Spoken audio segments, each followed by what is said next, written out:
Screen that up. What up? What's going on with you, bro? What's Everything good? good? What's good? Yeah. Whew. Shit, man, trying to be better than I was yesterday. That's the motto. I'm trying to You tell already you, know. man. Kevin Holmes, boy, you gotta watch it, boy. Kevin Holmes killed that shit. Yeah, I'm gonna catch a shit. I literally just came in the house. Literally, I Oh, came you on, did, yeah. cut everything on, and got it right on. Man, I ain't laugh in a minute like that, man. That he killed it. He killed it. Had the accent at all. Huh? Yeah, I say he dressed like him and everything. I say, man, that boy else. He had on the black tidy whities. Nah, you know the jean, the jeans. t-shirt, and you know the little ankle brace he used to wear. Right. Yeah, he did all that. Yeah. The knee brace, you mean? Knee brace, yeah. And, Hey, you used to watch Reno 911? Yeah. With Jay Dangle. And had him a fake bill thrower and everything. What? Yeah. Yeah, I gotta check that out, man. I gotta check that out. Man. I don't be watching Raw like that, man. But goddamn, man, I don't know. Whew. They got your attention with that one. Yeah. So what's been going on, man? Oh, those sound good. Oh, Big Burke on. Big Bert, what's going on, bro? Got our special guest on. What's going on, my brother? You just beat What's the record up, for the homie? fastest time joining. I was late. No, you right on time, big man. Nah, you right on time. You on black people time. You already know. That's what I'm saying. Like, yeah, I thought I was running CP time. No, you good, boss. You good, man. Hey, nice to have you on the show, man. I didn't get a chance to introduce myself to you, but my name is Lummy. I'm one of the co-hosts on the show. I know you hollered at Marlon, but you know, this is our show together. But today is your platform, you know, to let the viewers know what you got going on, what you're into, how you started doing it, you know, the whole 9 yards. Just separating you from the character, but bringing the character in whenever you get ready to. If that makes sense. And I'm a co-sign. This dude funny as hell. Hey, FMO nights, bro. See, he don't know about FMO nights. You know what I'm saying? Yeah, I gotta get here. I'm a little behind. I'm sleep. I gotta get on with it. Yeah, there you go. Yeah, we be live in there. But see, I'm the best. I'm the best guest for that then because I really don't know much about it. So shoot, I'm educating myself as well as the viewer. So this gonna work out perfect. You know what I'm saying? So just to start off, give us a little background about you. You know what I'm saying? You know where you came from, how you started, all that good stuff. That's what's up, man. All right. Well, I'm gonna warn y'all though. I'm somebody's daddy. I'm a 40-something-year-old daddy, so you know we tend to be a little bit long-winded. You know what I'm saying? Right. But I'll be right back. Well, my name is Bert Cornelius. My stage name, my official stage name is the Incredible Mr. Show. Okay. I started that a few years ago. I generally just go by, you know, Bert Cornelius, and then my uncle reached out to me. You know, my dad was in entertainment too. Okay. And my uncle reached out to me. Was like, you know, your daddy. They used to call your daddy Mr. Show. Right. He used to get on stage and put on the show. So I said to myself, I was like, damn, that's simple. Ain't nothing else like the man. He ain't fighting for that name or something. But right. He was like, nah, your daddy was a bad man. So you know, when they heard Mr. Show was performing, they came out. Right. So I started trying it. You know, I am a junior. Mm-hmm. And you know, every kid kind of aspire to want to follow in his dad's footsteps. So I'm a junior as well, so I definitely yeah. And I come from a singing and entertainment, acting, you name it. I've had NFL stars in my family. I've had, you know, singers on the charts. You know, all of that comes from my family. So the Mr. Show gimmick moniker was what I went with. And when I say Mr. Show, you know, I mean the whole entire show. Like I sing, I act on stage, I do stand up. Like I like to consider myself South Florida said the entertainer. You know what I'm saying? Gotcha. I follow where you're going with it. All in one. All in one. You know, I act, I sing. You know, depending on how many shots of Hennessy, I might dance for you here and there. You know, it depends. If we get halfway through that quart, you know, I might shake and shimmy for you. You know. Like you're a real great act for Vegas. That sounds like Vegas stuff. You know what I'm saying? You know, you gotta find your lane. And you know, I started out singing. Like I started out R&B. You know, I was in all the little singing groups in the 90s and whatnot. I was in like 7, 8 groups. You know, it was the 90s. Everybody was in singing groups. And yeah, everybody. You lying, bro. If you had a voice, you know how everybody, you was either a booty shaker or Boys to Men. You was one of the damn other back then. And to be honest with you, I had the pleasure of being both. You know, I was Baby Splat Pack and goddamn Drew Hill. Bitch, you tell me that.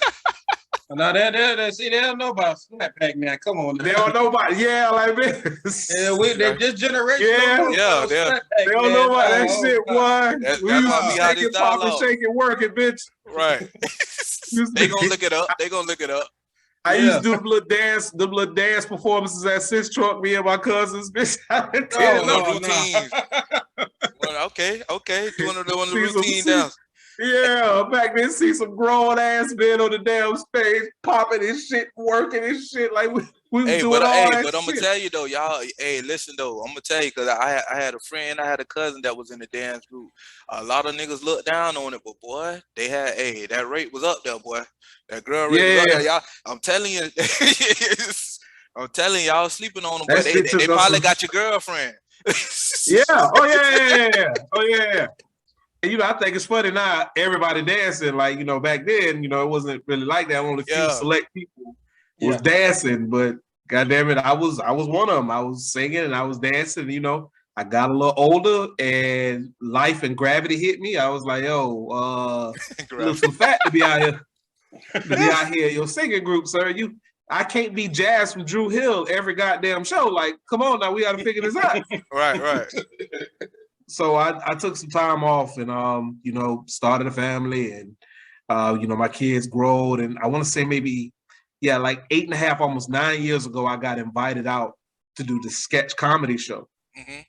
And the sketch comedy show was over there in Lauderhill. And I auditioned because my wife already got picked. And my wife was like, well, you finna come audition too. So I went and auditioned, listen to my wife. I went and auditioned.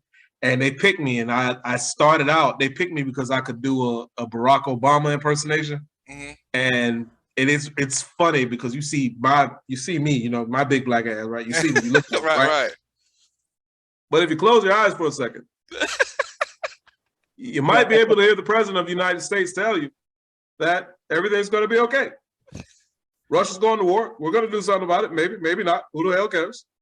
But for now, me, Sasha, Malaya, Bo. We're all good.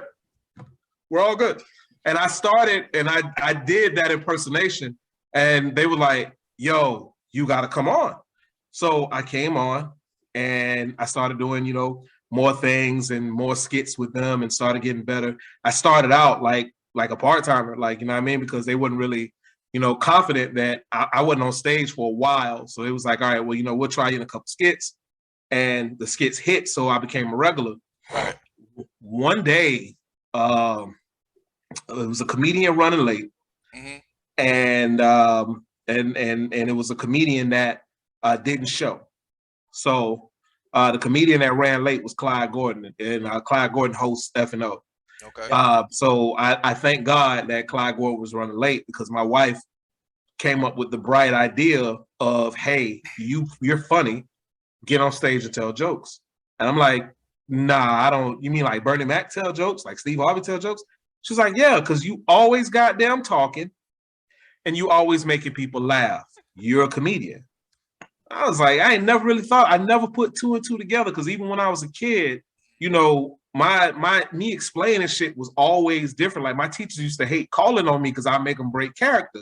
Like, you know, Bert, why you ain't do your homework? Lights got turned off and the dog ate it. It was either him or me. Like I would say some shit like that. And my teachers be like, and you know, I was that kid, and as an adult, I did the same shit. So I got up there, nervous as hell, and I literally just talked about everything. They had some poets there, and one of the poets was talking about, you know, how wet he could make you, or all this other shit. You know what I mean? So I was like, damn, these poets just selling shit like they can make you wetter than goddamn Sahara, be dried in damn Serengeti, like some shit like that. And people started laughing. So I was like, oh, I got something. So I just kept talking about shit that I had seen in the show. Jamaican man was trying to holler at this woman, so I started doing the Jamaican man. I was like, yo, and this, I still use the joke to this day. I was like, yo, man, you can't escape from these Jamaican dudes. They do not take no for an answer. You be like, you could tell them dudes, I'm gay. They be like, babes, me gay too. And when I said that, everybody like bust out laughing, and I fell in love with it. I fell in love with it ever since. So 8 years later, man, I've done comedy here, of course, all up and down Florida. I do whoever's, to be honest with you, whoever's booking. I do clean, I do Christian, I do F&O, and F&O is not a Christian event. I do those events. Yeah, I do. You know what I mean? I've done schools. Explain us to F&O before you. F&O, man. Shout out to Roosevelt, man. Marlon's always there too, man. Shout out to you, my brother. F&O essentially is this show that's been going on for like a year, and Pookie was the original host. My brother Pookie F baby, and now I think Clyde's the host now. Yeah, and the same Clyde Gordon who was running late that I got a chance to step up and do stand up, and it's every Friday on the beach over at Everest, man. And it's a great crowd. Yeah. It's ethnic comedy. Like, don't get me wrong, you got the improvs and you got the other comedy spots and other comedy places, but the thing that makes F&O special is because culturally it's our event. Right. You know what I mean? Okay. I get if you want to get if you're a urban comic down here, you should touch that stage, because that stage is the epitome of urban comedy. Gotcha. You know what I mean? Like, you got to work for it. Like, they don't care who you opened for or who or how you got on that stage. Oh yeah. We'll definitely let you know if you don't make it out there. Yeah, we done had some nights where we just ignore whoever was on stage. Right. Oh yeah. Okay, so and that's for our culture. See, that's what I'm saying. See, this all makes sense. It's all relevant. That's why our Zoomcast is for us, for our culture. Even though you maybe have a sprinkle here and there, but at the end of the day, it's for our culture, a place for our culture. Because I know Marley probably didn't tell you, if you didn't know, we mainly have like independent wrestlers or whoever on the show. But like I said, it's open to anybody as long as it's relevant. But not to cut you off, we're gonna go right back into it. You say you did F&Os and you was like, you do schools, you do church, yeah, I do clean. I do. Listen, man, I found myself doing comedy some of the good places. I've been out of state. I've been to Kentucky. I've been to Georgia. I've been to New York. I've been to Jersey, Louisiana. I've been to some places and I had an opportunity to perform, Texas. But the strangest place that I think I've ever did stand up, somebody invited me out to a funeral. Wow! And let me tell you, I bombed hard. And let me tell you why. I was just gonna ask the bomb. But I could see why they. I could see why they. I could kind of, you know what I'm saying? I mean, you want to try to make them laugh, but it ain't really like, okay, this ain't really time for no laughs like that. But you got a bomb story, so let's hear what you got. Listen, I bombed at a funeral, and here's why I say bomb, because I had them laughing for a little bit, and it was a weird situation. Like, I did this show in Wilton Manors. Okay. And I told you, I do comedy just about anywhere. Yeah. It's Wilton Manors, so I'm sure you know what type of club it was. This guy walks up to me. I ain't gonna go into detail, you know what I mean? But like, I do comedy. Right. And you don't discriminate. I perform. Let me tell you, Wilton Manors, it gets kind of weird in Wilton Manors when the dudes get up and be tipping you and trying to stick the money in your pocket. It gets kind of weird. It gets kind of weird. But I did stand up, like, it was like maybe a year after I started. And this guy comes up to me. He's like, yo, you're funny, man. You're hilarious. I don't think I've met nobody funny as you, man. I want you to do me a favor. I need you to come out. We're burying my brother. Can you say a couple words? Right? I had never, this was literally my first paid gig. No, my second paid gig. The guy gave me $100 to come out, right? So I tell my wife, I'm like, babe, I'm finna go do a funeral. My wife looks at me like, I said, the man paid me $100. She said, go get that money. Right. As you should. And this is not, and let me tell you, this is a predominantly Caucasian funeral. Wow. The gentleman that invited me was Caucasian, right? You probably asking yourself, why does that matter? Think about it. Who the hell is gonna bring a comedian to a damn funeral other than somebody Caucasian? That ain't something, you know what I mean? I was thinking about what nationality could have asked you. I ain't even gonna lie, I was gonna ask you, but you answered it. Yeah, because the last thing we thinking about is a comedian. Exactly. But the man shot me $100 and he sold it like it's gonna be a lot of people there. He sold it like he didn't sell it like a funeral. He sold it like a gathering or whatever. Mm-hmm. I get there, the body is there. You telling me it's like a little get together, woo woo. The body's there. The casket closed, but the body is there, right? So I get the microphone and I start, saying some words about, dealing with funerals, dealing with tough times, dealing with, I'm just really going off the top of my head because the guy paid me $100 to do 10 minutes. Right. So you trying to, and people are laughing, they're giggling. I noticed the people whispering to each other like, why in the hell is he here? Right. Yeah. Especially if you wasn't like on program or nothing. Exactly. So instead of me getting while the getting is good, I do some nigga shit. Oh, by the way, can I cuss on y'all podcast? Yeah, most definitely. Look at God. I do some nigga shit. And you know how you get one plate and your one to go plate, you like, nah, I can go get 2 more. I'm up there making these people laugh, giggle through the situation. And I say, I can get 1 more in. So then I turn and I look to the casket and I say, damn, everybody's laughing but this guy. Bruh, when I'm telling you, everybody, if they could legally get away with hanging somebody, I would have been that murder that day. But it was a funny joke, right? I guess because I can't relate to the death. Yeah, I mean, but that was a good one though, bro. That was a good one. They just didn't have no sense of humor for you, but that was a good one. Bruh, when I'm telling you, but I know you. When one of the white men was like 6'3" and he got up and he buttoned his suit. Oh my God! When you see the big white man get up and button that suit, they finna come say something dumb to you. Yeah, you already know it. I'm standing at the door. White man came over to me and said, "Who in the hell brought you out here? I appreciate you giving it your best efforts, but who in the hell told you to come out here?" So I said, "Oh, his brother David invited me," and I went to point at David's ass. David was gone. Out of there. Boy, it got so awkward in there. Boy, it got awkward in there. The person that put you on it ain't even, first of all, I didn't even put you on the program. Just, I don't know, he probably ain't like David, probably ain't like the person who was dead, bro. Oh my God, that sounds like some setup.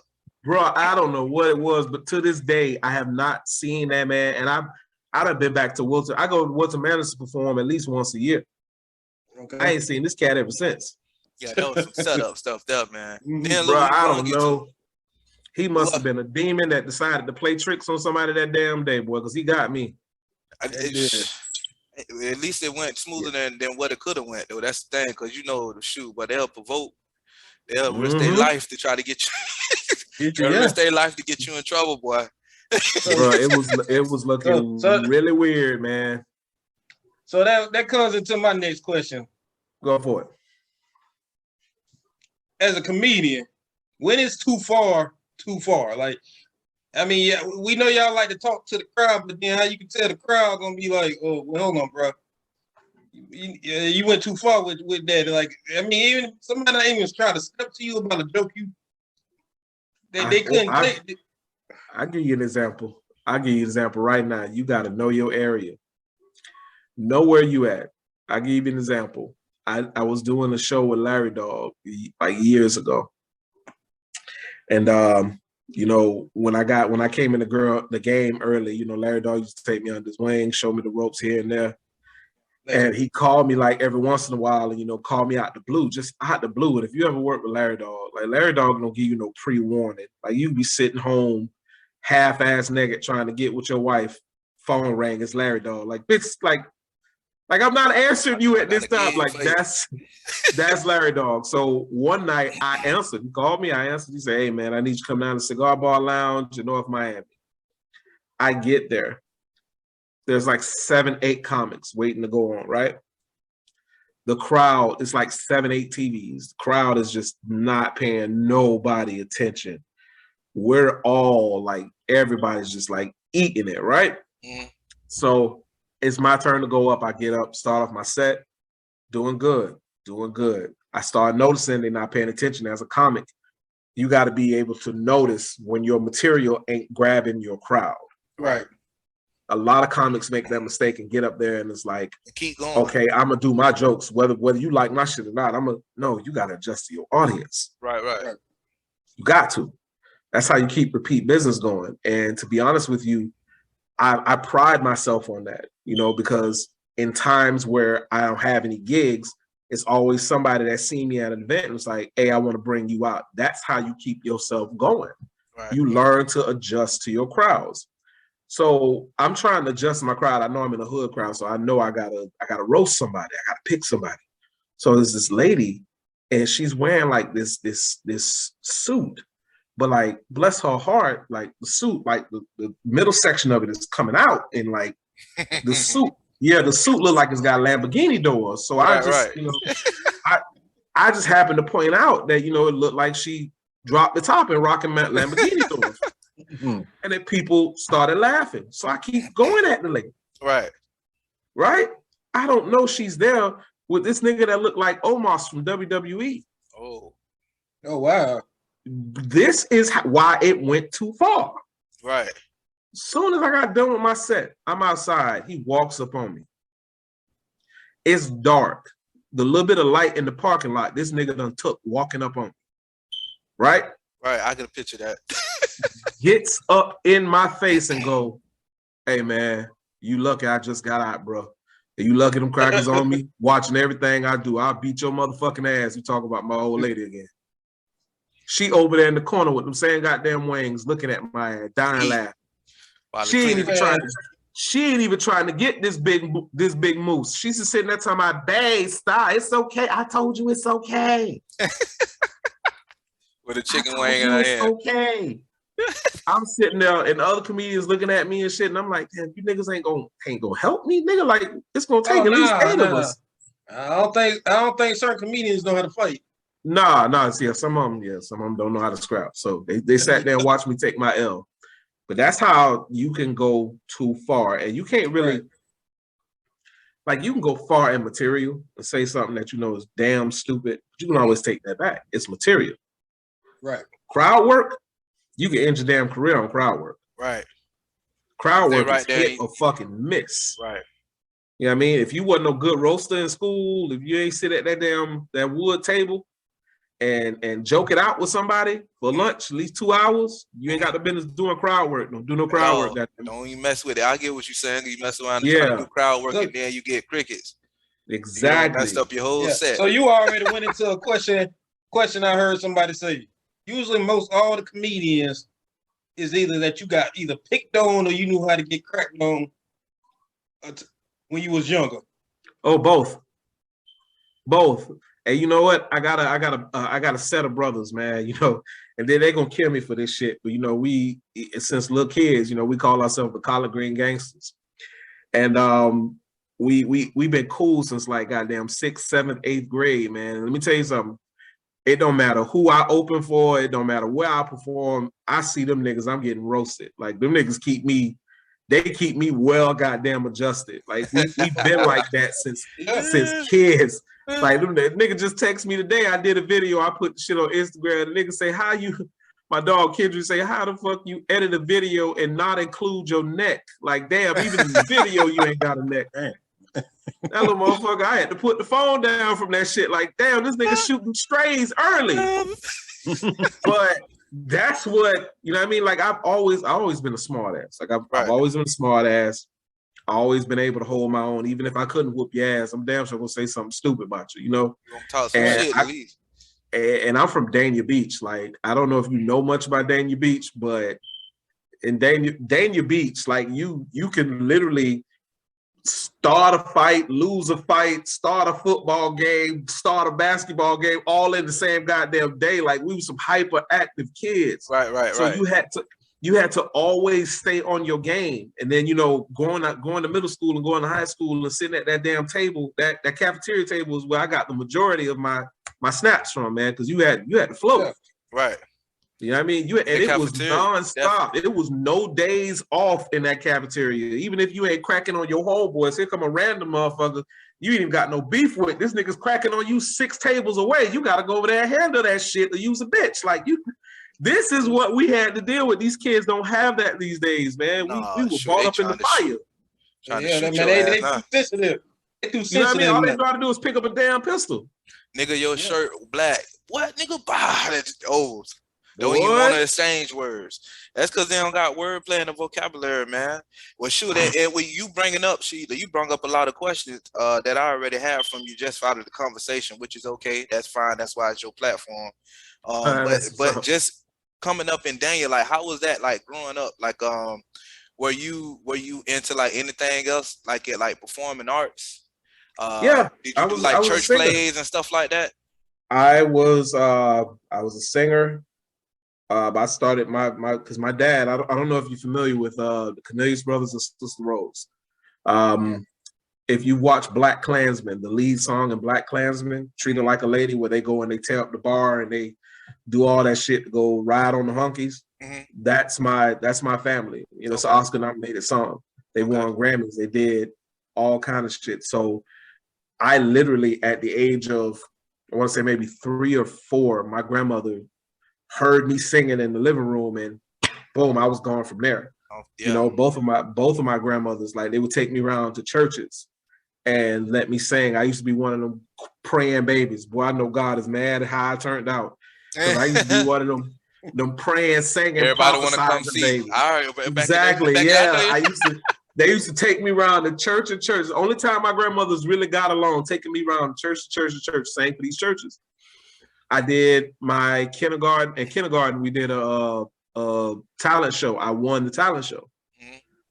From there, I caught the bug, like at least over the summer, because they wouldn't let it interfere with my grades. At least over the summer, I was auditioning for somebody group or I auditioned for Star Search when I was a kid. I went to the little mall and my grandma put me in a little corduroy suit over at the mall. It used to be a mall in Hollywood. Star Search had auditions. I went out there and I did that.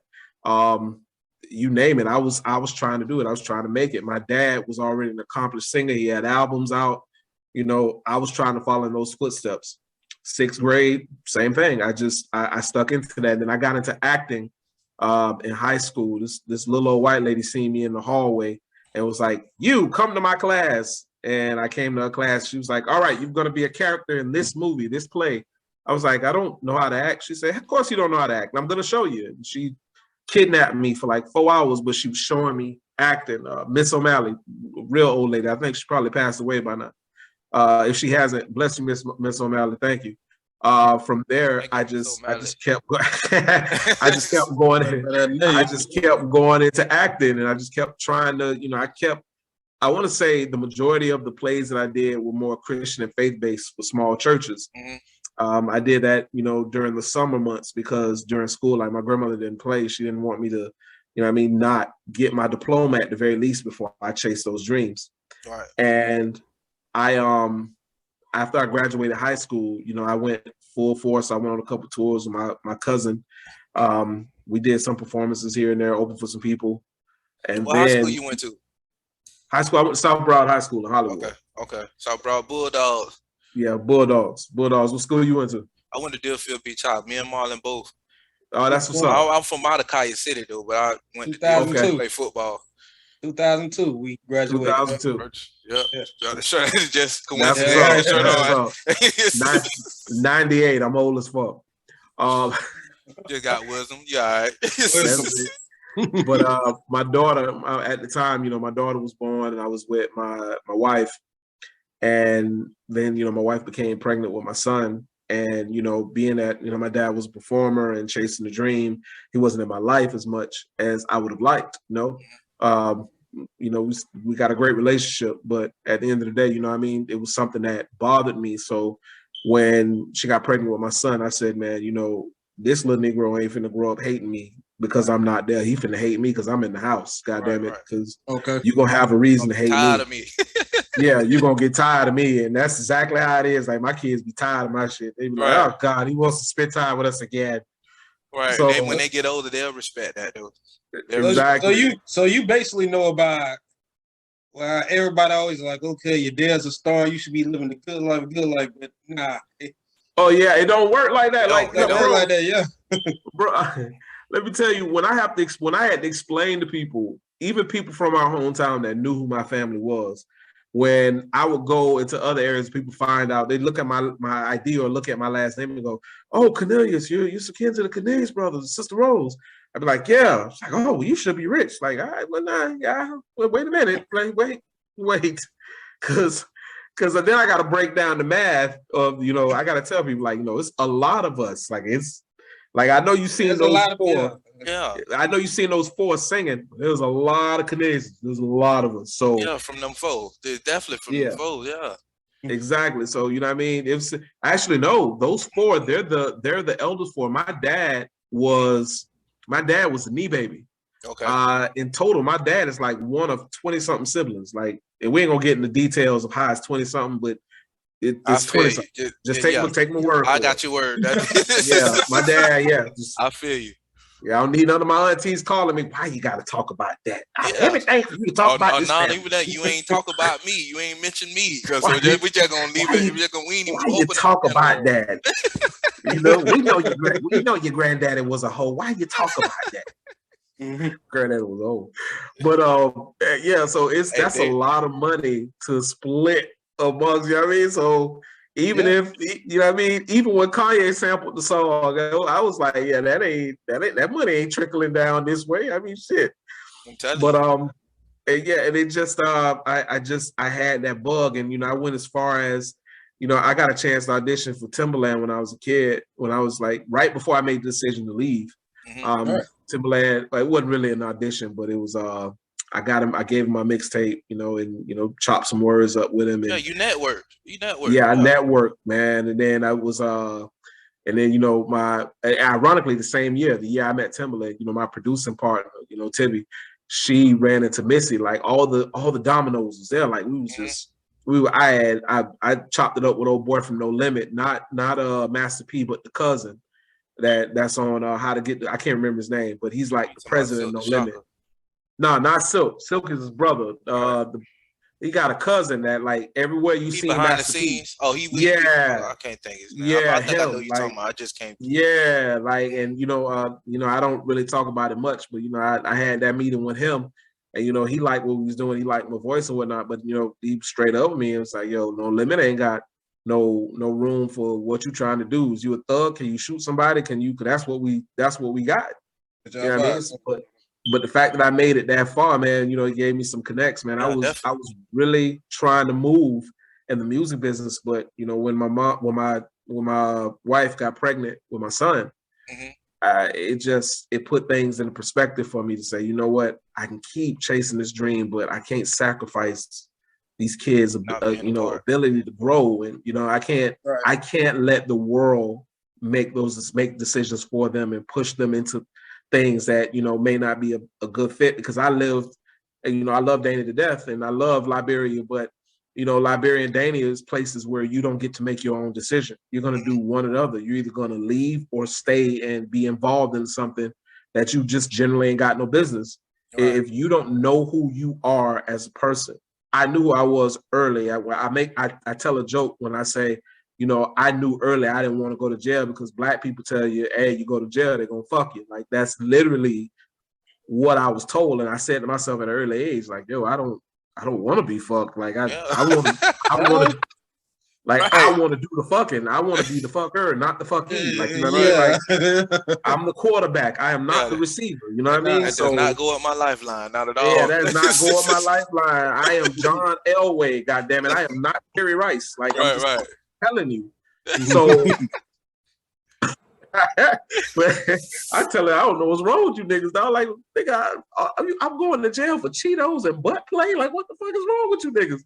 But I made that decision that I wouldn't let them have their life decided for them, that they would be able to be somewhere by making their own choices, and have a father that lets them know, hey, those choices are great, or those choices are bad. So I took time off, and to be honest with you, I didn't even think I'd be sitting here right now talking about stand-up comedy, talking about me being in it 8 years, and talking about opening for I've opened for Freddie McGregor. I've opened for Saweetie. I never met her, but I opened for her. I opened for Light Skin Keisha. I opened for I've opened for a lot of fucking people. Like I can't remember off the top of my head, but I've opened for a lot of people. I performed with a lot of people, and I would never believe in a million years, you take me back 10 years and sit me down and say, hey, Bert, in about 2 years, you're going to get up on stage at a stand-up show because your wife threatened you, and you're going to make and there you go. Hey. Yeah, she, my wife Haitian, a little bit of her accent came out. She was like, yeah, you bum, you have to stay here because you can't come here with me. Nah, you think I have been lose that? Yeah, you did lose that. I feel you, bro. Definitely. But look though, hey, like I tell everybody, when it's organic, it's real, man. Like you took the time to realize the mindset that you in, that hey, let me be here to pass on this wisdom and knowledge to my kids. And in return, without you even knowing that you was gonna be gifted where you at now, you was gifted where you at now. And that now you got the best of both worlds, where you got a relationship with your family and you still doing what you love to do. And that's just entertaining people. You know what I'm saying? Point blank. Yeah. You like, if you like me, if you could see the movie at home, you rather go to the movies just to hear everybody else laugh at the funny scenes inside the movie theater.